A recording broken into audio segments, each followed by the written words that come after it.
Êxodo 14, 1 e 2 diz assim: E o Senhor disse a Moisés, quem está comigo diz glória a Deus: ordene aos israelitas que deem a volta e parem ou acampem em Pim ou Pi Hairote, entre Migdol e o mar. E acampe ali à beira do mar, em frente a Baal-Zefon. Êxodo 14, agora o verso 15. Então o Senhor disse a Moisés: por que você está clamando a mim? Diga ao povo que marchem. Glória a Deus. Queridos irmãos, no texto em questão, há 3 fases que sempre nós passamos na nossa vida. 3 fases que pode ocorrer na nossa vida. 3 fases que, e uma das 3 que quem sabe alguém aqui está vivenciando hoje. E por isso essa palavra veio muito forte ao meu coração hoje. A primeira fase é o Senhor dizer: volte atrás. Volte. O Senhor disse, ordena aos israelitas para que dê a volta, volte. A segunda fase é quando o Senhor diz: pare, fique. E a terceira fase é quando o Senhor diz: sigam em frente. 3 momentos que a gente pode enfrentar ou passar na nossa vida. Voltar atrás. Eu costumo dizer que o obreiro, pastor e o crente precisa ter marcha ré em alguns momentos da vida. Quando você percebe que não está fluindo, que não está acontecendo, é importante ter marcha ré, é importante dizer: não, para aí, eu vou recuar um pouco, porque pode ser que o Senhor esteja me dizendo algo diferente. Não é isso, pastores? Pode ser que Deus esteja me orientando de forma diferente. Deus pode estar dizendo: olha, a hora é de parar. E tem momentos que Deus manda parar literalmente. E tem momentos que Deus diz: agora é hora de marchar, é hora de seguir. Eu vou aqui discutir, eu vou abrir e rapidamente, não vou me deter muito, prometo. Eu quero ver até onde aguenta a garganta, né? Porque eu sou meio gritão, eu estou tentando me segurar aqui. Mas eu quero refletir um pouquinho sobre essas 3 ordens do Senhor.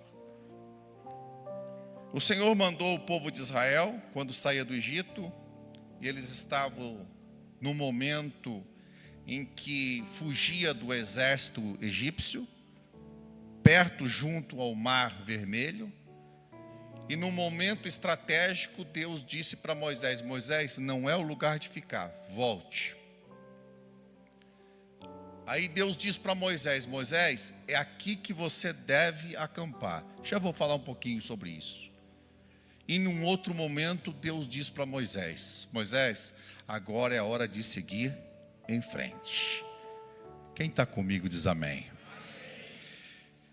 A palavra voltar atrás significa, assim, rapidamente, reconciliar, o que eu notei. Em alguns casos, pedir perdão, reconhecer suas falhas. Significa dar uma nova trajetória à vida espiritual e também material. Também não é só na vida espiritual, na material também. Ontem nós tivemos aqui uma ministração muito abençoada, o pastor Vanderlei já falou.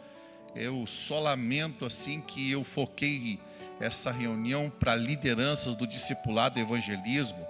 Eu deveria ter focado na igreja.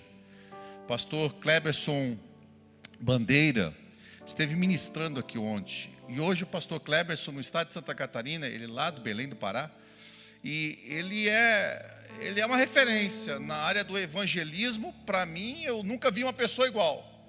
Não sei se alguém viu o videozinho dele na Popular hoje ali. Ele entrou dentro de um bar e ele faz isso mesmo. Ele chega assim e diz: Deus deu uma estratégia para ele. Chegou entrando no bar, os irmãos filmando ali, deve estar nas redes sociais, a minha esposa mostrou. está na rede da igreja, ele entrou e disse: eu posso orar por vocês? O camarada lá meio bêbado, meio tonto. Ah, pode. E o dono do bar já abaixou a música lá, tá? Posso orar por vocês? Posso orar por vocês? E tá, e começou a cantar um hino, né? Entra na minha casa. E aí um meio tonto, tá? Todo mundo levantando a mão. E ele vai orando, vai pregando e tá, e já começou a cantar o hino 15 da nossa harpa. E aí já, normalmente nesses lugares sempre tem um desviado. E ele, Jesus é o caminho, a verdade, o quê? E o meio bíblia é a vida. E já ora e tá. É um ministério que Deus deu para ele. E ontem ele trouxe uma palavra tremenda, os obreiros que estiveram aqui, sobre a questão do perdão, sobre a questão de manter uma vida íntegra com o Senhor, sobre ter o cuidado de manter a nossa vida espiritual, porque o diabo, irmãos, ele quer nos entulhar. Ele quer encher a sua vida de entulho, ele quer impedir que o querer, a vontade de Deus ocorra na tua vida. E como ele utiliza, quais os meios? Aí o pastor foi falando aqui ontem, para nos entulhar. Aí vai das diversas áreas, das que nós já sabemos, que batemos sempre. Vai desde a rede social, desde a nossa vida lá fora, desde os problemas do dia a dia, desde as setas para perturbar nosso coração, a nossa vida. Tudo para fazer com que a gente não tenha uma vida espiritual abundante na presença do Senhor. E Deus ontem falou aqui poderosamente, há uma promessa de Deus para essa igreja de avivamento, irmão. Há uma promessa de Deus para as famílias, e não é a minha só, é a tua família também, de avivamento. Deus quer operar milagres. Aleluia. E esse voltar atrás fala de repensar. Aí Deus diz: volte atrás. Voltar atrás aconteceu na parábola do filho pródigo, lembra? Ele tinha ido, pedido a herança, antecipou a herança, porque filho que pede a antecipação de herança do pai está pedindo a morte do próprio pai, né? Vai lá e pediu a herança, foi, andou, desperdiçou tudo, perdeu as oportunidades. E como é importante a gente reconhecer que há oportunidades que elas são únicas na nossa vida. Tem situações que acontecem uma vez. Algumas podem acontecer mais de uma vez, mas tem situações na nossa vida que acontecem uma vez. E a gente não pode perder a oportunidade, né? Ele foi lá e chegou lá na frente e reconheceu: meu pai tem pão, meu pai tem casa, meu pai, eu tenho tudo. Eu vou voltar, vou dizer para meu pai que pequei, que agi tolamente, que fui, desculpa a palavra, estúpido nas minhas escolhas, e vou voltar atrás. E o filho pródigo voltou. E na nossa vida às vezes a gente precisa voltar atrás.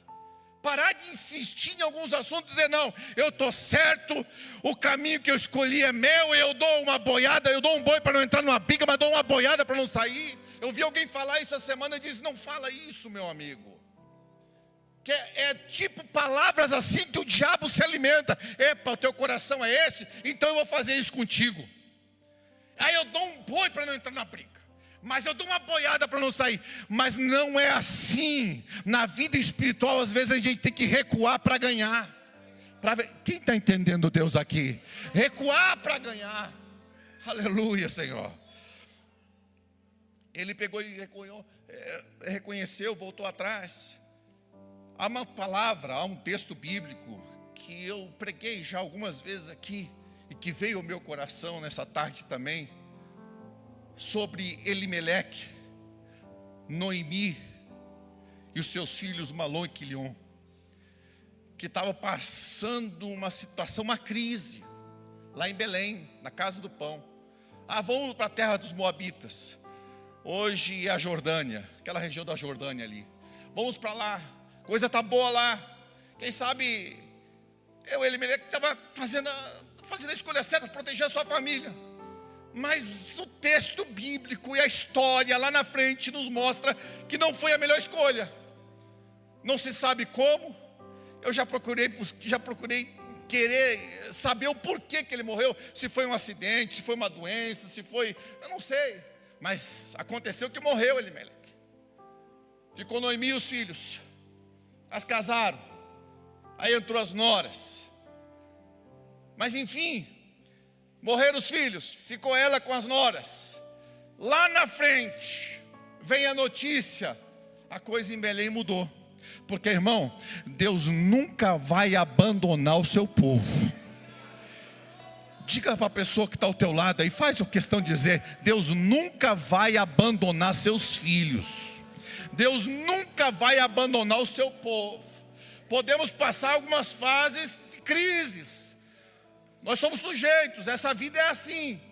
A gente enfrenta crises, momentos, e crise é momento, não reflete a tua história, não reflete a tua realidade. Eu sinto Deus aqui, não reflete tudo que Deus tem para a tua vida. Deus tem promessa e vai cumprir as promessas. É um momento, é uma crise, é um vento forte, mas fica firme, porque no barco o Senhor está. Ele pode estar quietinho, ele pode estar até dormindo lá, mas ele está no barco. Não, ele não está no barco, pastor, mas ele está olhando para o barco e sabe o vento que tu está enfrentando. É um momento, é uma crise. E nas crises, às vezes, a pessoa toma uma decisão, né? Abraão tomou uma decisão, foi para o Egito. Ele foi para o Egito porque o Egito estava bem. O Egito era um lugar próspero, foi para lá. E já foi tudo errado. Abraão chegou lá, já mentiu, dizendo para Sara: Sara, ó, vamos entrar aqui, você é minha irmã, você não é minha esposa. Se você é uma mulher muito bonita, eles vão olhar para você e vão querer me matar. Aí, irmão, é a pessoa esquecer da proteção de Deus. O que é teu ninguém tira.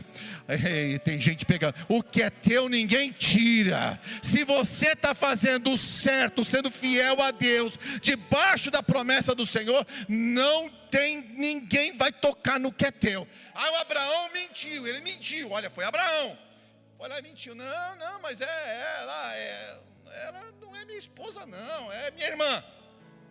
Aí falaram: olha, o faraó, tem uma mulher aí que veio com um homem, mulher muito bonita.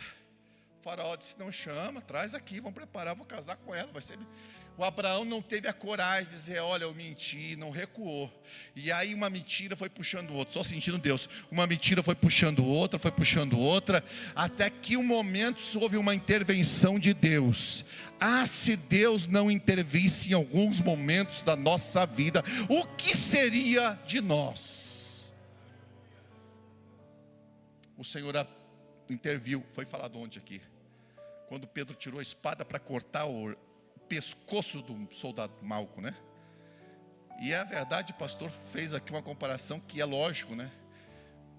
Porque se fosse para cortar de cima para baixo, a espada teria que pegar no ombro, não é verdade? Mas ele foi para cortar o pescoço. Quando foi para cortar o pescoço, pegou a orelha. Jesus disse: Pedro, não é assim não, Pedro. O pastor Nirton sempre dizia: se não fosse Jesus em alguns momentos da nossa vida, em algumas escolhas erradas, equivocadas, que Ele vai lá e conserta, porque é nossa ignorância.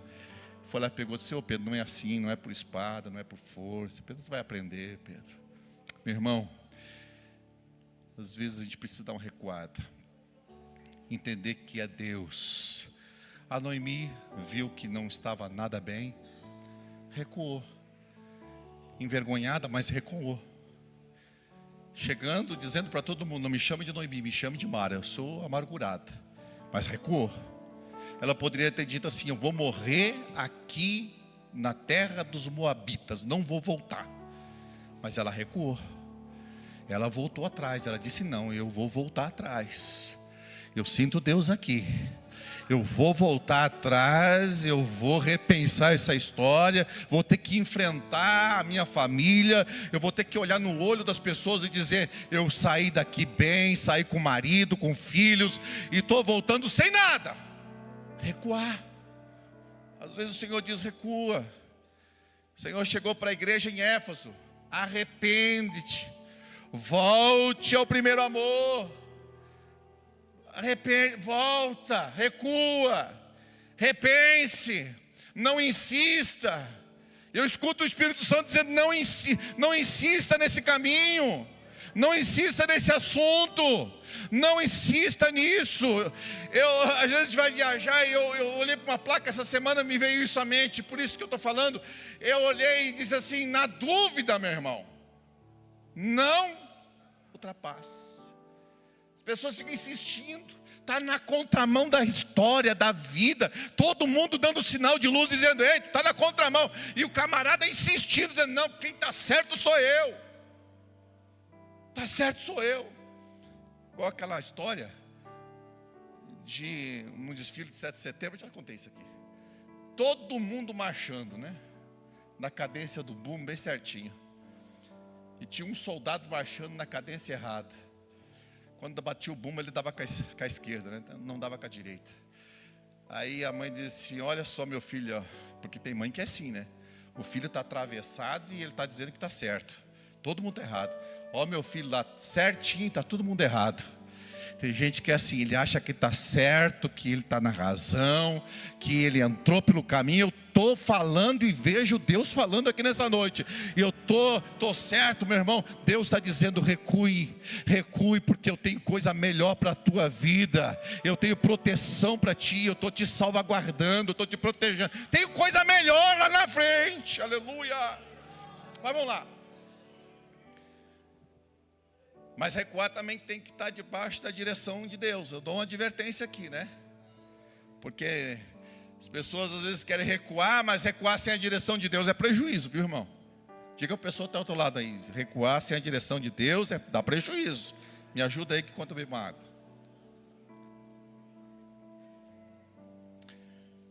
Porque o povo de Israel, em Números capítulo 14... chegaram e disseram, depois que vieram com as notícias, né? Lá Caleb, Josué e tá, falaram. Vieram com uma notícia dizendo: a terra é boa. Você veja só, irmão, olha que coisa interessante. Eu estava meditando nisso essa semana. Caleb, o Moisés, ele chega a dizer assim: irmãos, a terra é a terra que Deus prometeu. Aí todo mundo começou a difamar a terra, inflamar a terra e dizer: não, a terra é isso, Aí o Caleb, ele toma de uma palavra de autoridade e disse: irmãos, se Deus prometeu, ela será nossa e pronto. Você não está entendendo aqui. Se Deus prometeu, ela vai ser nossa e pronto. Ele prometeu e é nossa. Se há uma promessa, não tem, vai acontecer. Eu estava pensando um pouco na história da minha vida ontem, e eu sei que é a história da vida de todos vocês que estão aqui. E eu penso assim, imagino que os irmãos aqui às vezes param para refletir em fase da vida, na tua juventude, na tua adolescência, na tua juventude, no início da tua vida profissional, no início de um empreendimento. E quantas vezes a gente dá esse início, a gente fica pensando: Senhor, o que vai ser do amanhã, o que vai ser do amanhã, o que vai ser do amanhã, o que vai ser do amanhã. Não é assim. A gente fica pensando: Senhor, como é que isso vai se dar? Mas Deus, eu não estou incapacitado. Não é assim com você? Eu acho que é só comigo. Você não é assim também? Mas como que vai ser? Porque a gente, por mais que a gente seja que tenha entusiasmo, é humano. Aí você olha para trás e vê: Deus te abençoou lá, Deus me abençoou lá, Deus abriu essa porta, Deus fez isso. E a gente continua nesta ansiedade. E a Bíblia diz assim: não andeis ansiosos por coisa alguma, tudo faça conhecidas coisas diante de Deus. Deus está cuidando de ti, irmão. Deus está no controle de todas as coisas. Descansa o teu coração, em nome de Jesus. Mas vamos lá. E aí Moisés, só voltando a refletir, Moisés vai lá e adverte. E Deus chega, porque tem pecados que há o perdão de Deus, mas tem um pecado que Deus disse: olha, eu rejeitei, que é o da rebeldia. O pecado da rebeldia é um pecado complicado, que é o pecado da feitiçaria. Se equiparam. E aí Deus disse para Moisés: Moisés, eu vou eliminar com esses murmuradores todos. Olha só a intimidade do Moisés com Deus, coisa interessante. Eu estava pensando nisso. Vou acabar com tudo isso aí e vou começar tudo do zero com você, Moisés. Eu vou fazer um povo melhor, maior e mais forte. Meu irmão, se fosse algum de nós aqui, faz agora, Senhor. Faz de mim, eu quero ser o cara. Quero colocar ali na frente um busto ali, se eu, o cara que começou tudo. Moisés disse: não, Senhor. Não é que Moisés foi aconselhar Deus, é Deus. Não, Senhor. E aí a intimidade com Moisés e também a ousadia. Não, Senhor. O que os vizinhos vão dizer do Senhor, Senhor? O que eles vão dizer, Senhor? Que o Senhor veio aqui, trouxe e não teve como condições de colocar ele na terra prometida. Não, Senhor, não faça isso. Não faça assim, Senhor. Que ousadia, que intimidade. Não faça assim, Senhor.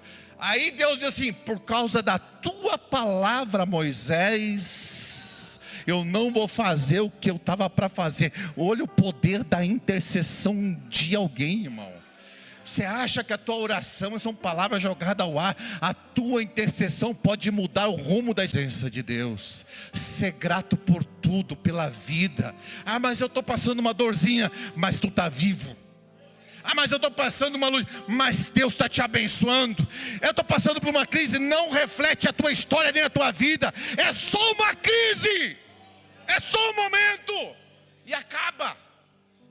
O que vale a pena, irmão? Passar pela crise lá na frente e dizer: eu não murmurei e só glorifiquei? Ou passar pela crise só murmurando e criticando e falando, e lá na frente você dizer: poxa, eu poderia ter agido diferente. Vamos adorar a Deus, vamos glorificar o nome dEle, em nome de Jesus, amém? Mas vamos lá. Mas Deus falou para Moisés: Moisés, recue e pare num lugar chamado Pi-Hairote. Esse lugar significa beco sem saída. A palavra traduzida significa beco sem saída. Flávio José diz: e era um lugar chamado beco sem saída. Ele estava entre dois penhascos, mar na frente e exército atrás. Beco sem saída. Deus mandar você ficar num beco sem saída. Sabe o que é beco sem saída? É você dizer: não tenho saída para a direita, para a esquerda. À frente é um mundo de água e atrás tem um inimigo. Não tem saída. Aí Deus diz assim: pare. O parar de Deus, biblicamente, eu não vou me estender muito, tem muitos significados.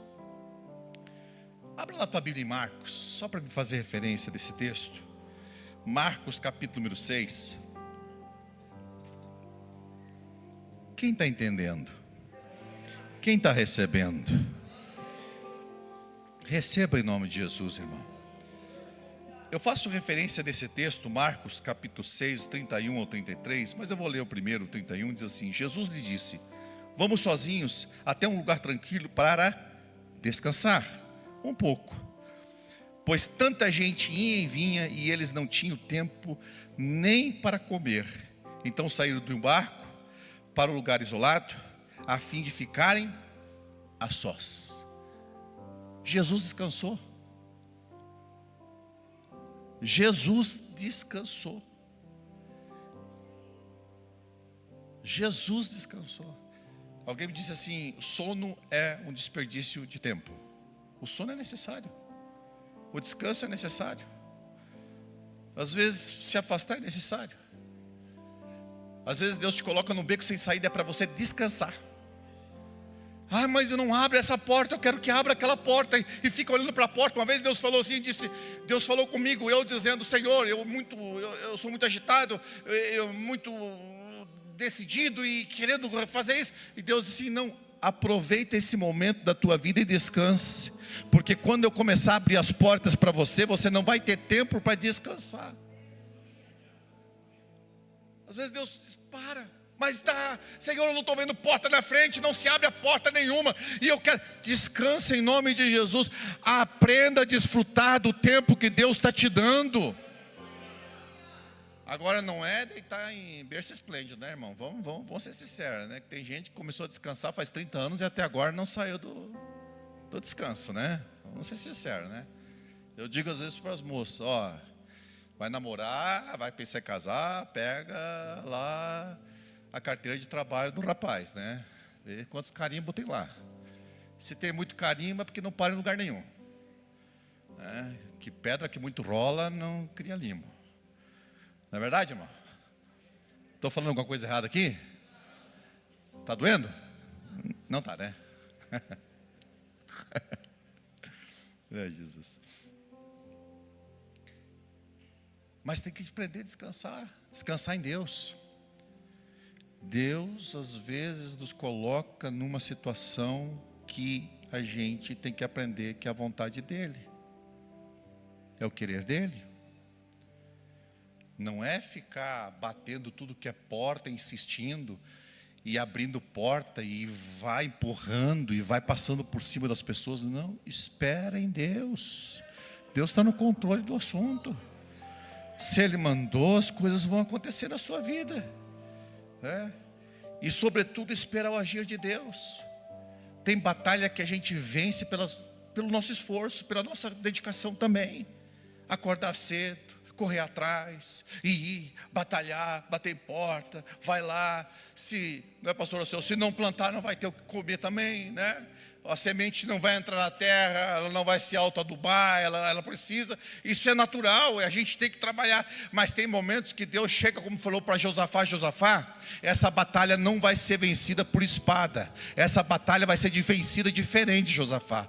Você pega lá os levitas, vai na frente, vai cantando, vai louvando. E quando tu chegar em determinado lugar, vocês parem e olhem o livramento que eu vou dar. Tem momentos da nossa vida que vai ser Deus que vai agir. Não vai ser eu com a minha mão, com a minha palavra, ou com o meu título, não, é Deus que vai agir. E tem que aprender, entender, ter discernimento espiritual do querer de Deus. Saber ficar quieto. Tem coisas que precisamos falar, mas tem coisas que a gente precisa ficar quieto. Deixa Deus agir. Vai orando. Eu sei que ficar quieto para algumas pessoas é muito difícil. Que ficar quieto parece que é uma tortura. Mas é Deus colocando um beco sem saída, dizendo: recue e pare. Recue e pare. Então são fases da nossa vida. Tem a fase de a gente voltar atrás, tem a fase que Ele nos coloca num lugar que não tem saída, e é Deus que coloca. Você olha para frente e não enxerga nada, olha para trás, não consegue enxergar uma saída, e para o lado direito e esquerdo não tem como. É Deus, te colocou ali. Então espera, porque no momento certo Ele vai dizer: agora é hora de marchar. Que é a outra fase importante na nossa vida. E esse marchar de Deus, essa ousadia, porque, irmão, Deus abre mar, mas quem tem que marchar sou eu. Alguém pegou aí. Deus faz milagres, mas quem tem que tomar uma posição sou eu. Porque tem hora que é de orar, tem hora que é de interceder, tem hora que é de chorar, tem hora que é de lamentar, tem hora que é de entristecer a alma e dizer: olha, eu estou triste, estou abatido. Davi chegou junto com lá 600, chegou lá em Ziglac e estava todo mundo chorando, e por um motivo muito racional, muito óbvio e compreensivo. Roubaram tudo, acabaram com tudo, queimaram tudo, levaram tudo. Davi chorou como os outros choraram. Só que Davi teve uma postura diferente. Isso que me encanta em Davi. Enquanto todo mundo estava procurando alguém para ser culpado, todo mundo dizendo: vamos matar o Davi, porque o Davi que é culpado disso. O Davi estava na presença do Senhor, dizendo: Senhor, vou atrás do que é meu, vou alcançar meus inimigos, vou recuperar o que o Senhor me deu. O Senhor disse: levanta e vai, porque tu vai alcançar, tu vai recuperar e tu vai voltar com tudo. Não vai ficar nada com eles. Mas só que tem gente que fica num eterno choro, num eterno lamento. E tem hora que é para parar e lamentar mesmo. Mas tem momentos que a gente tem que levantar e dizer: agora é a hora que Deus está mandando eu marchar. E entender que é Deus que está dizendo isso. E apropriar disso na vida. Porque o diabo, ele é muito, muito estrategista. Se tu deixar a tua mente desocupada e ficar alimentando a tua mente, teus sentimentos com setas do inferno, você passa uma semana, chega no domingo, não consegue. Meu irmão, a tua vida vira um peso.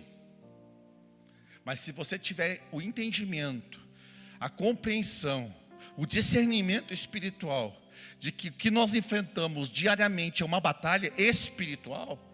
Falava para Kézia hoje: Tem coisas que acontecem que a gente pensa assim, não, isso aqui é desse mundo mesmo, é terreno e tá, nem tudo, meu irmão. Tem coisas que o diabo utiliza para te perturbar.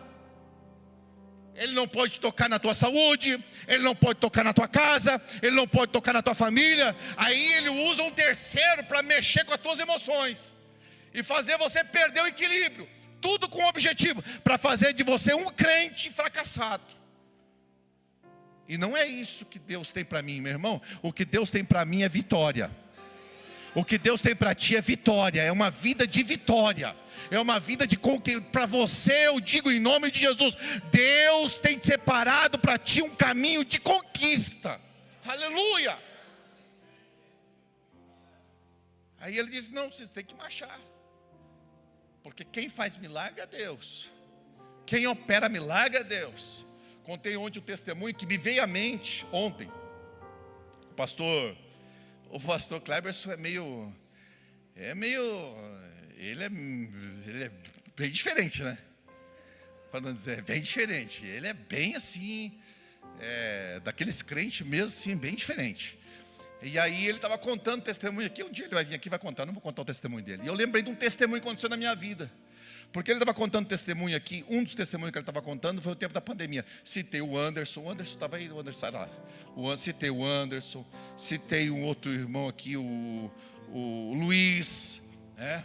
Citei o Anderson e o Luiz aqui onde? O Luiz, ele é o dirigente do São Luís. O Luiz é o dirigente do São Luís, o segundo dirigente. O Luiz, ele estava para ser entubado no tempo da pandemia. Irmão, nós passamos por esse tempo, se estou aqui porque Deus nos guardou, viu?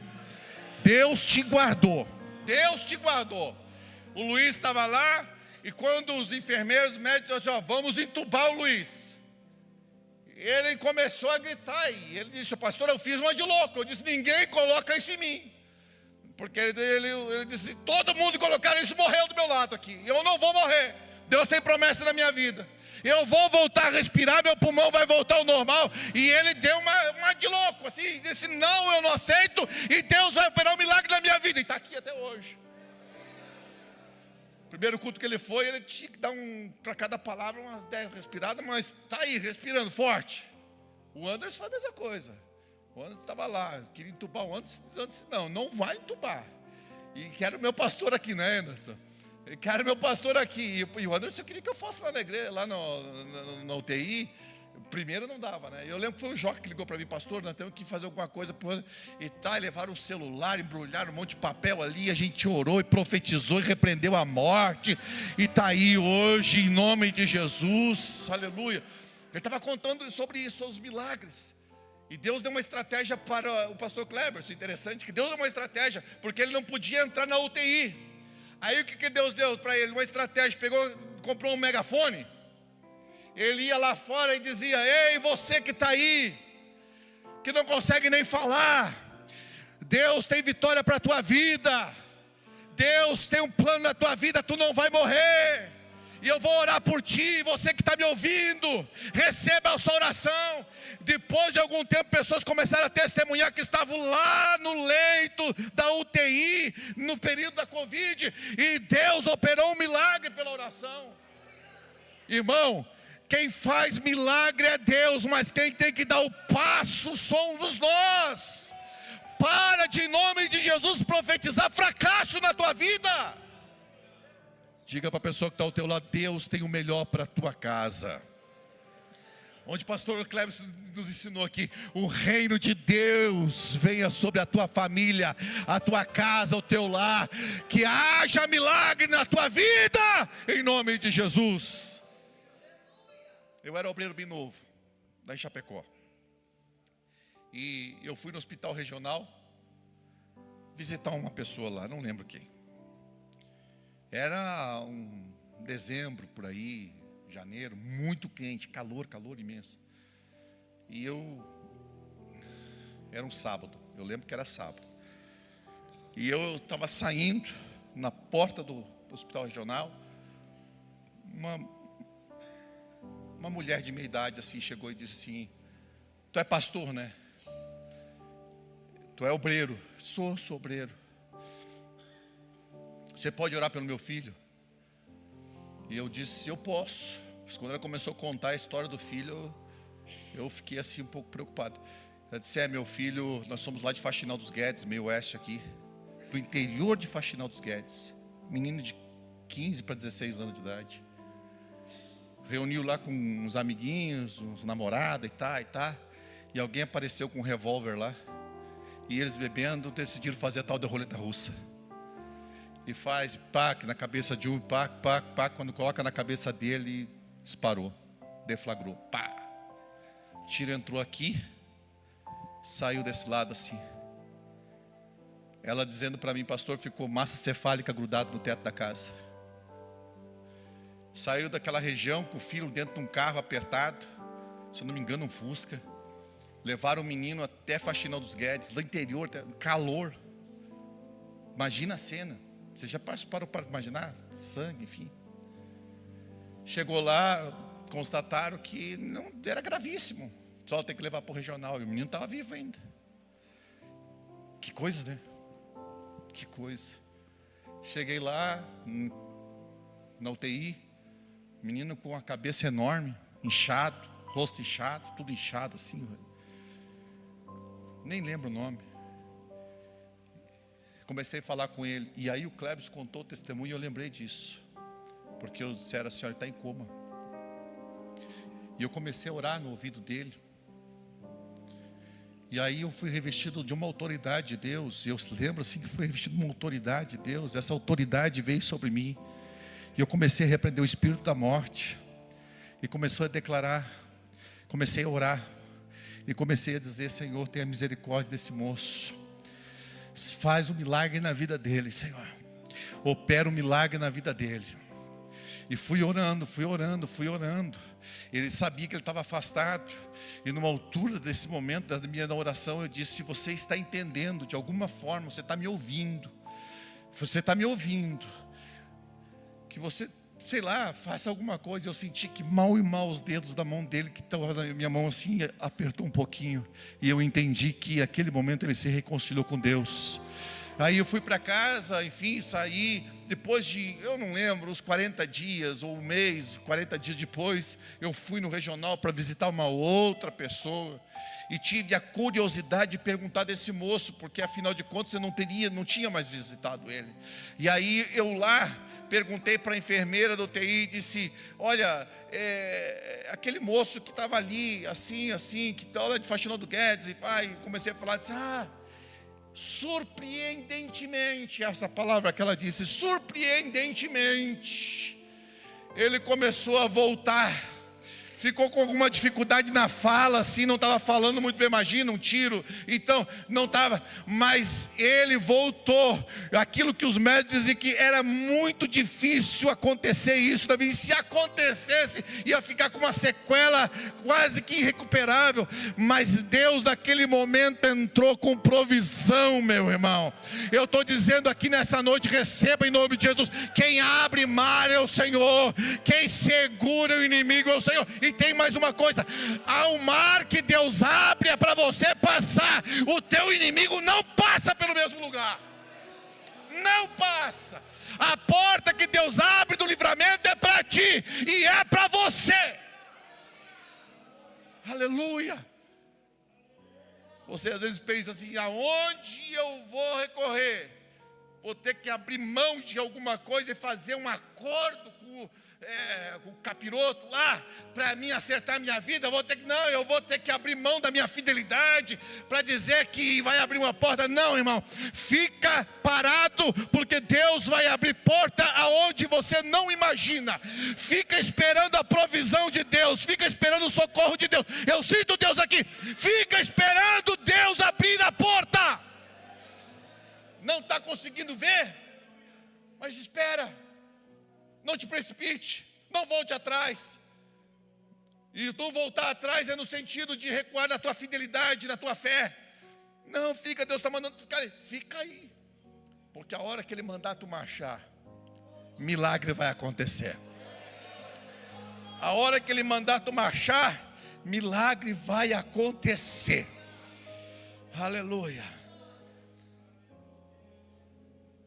Paulo disse aos Filipenses, Tenho certeza que aquele que começou a boa obra, tenho certeza daquele que começou a boa obra em você, a completará. Ele tem poder para completar. Ele tem poder para completar. A bênção do Senhor, ela vem completa. Estou sabendo que é Deus que está falando. A bênção do Senhor, ela vem completa. Ela é completa. Ela não é pela metade. Ela é completa. Ela vem e sempre vem com uma cerejinha lá em cima. Agora está completo. Quem está recebendo aí? Eu entrego essa palavra em nome de Jesus. Olha para o pastor. Se você dá ouvido para o diabo, ele vai falar. Se você der ouvido para o endemoniado, ele fala. Ele fala. Ele fala. E ele sabe o que falar para encantar, para desfazer e para destruir. Ele fala. O diabo, ele fala. Ele fala e fala até com uma autoridade assim, uma ousadia para desconstruir. Então Deus está dizendo: pare de dar ouvido para o diabo, comece a dar ouvido para as verdades de Deus. Comece a dar ouvido para as verdades de Deus.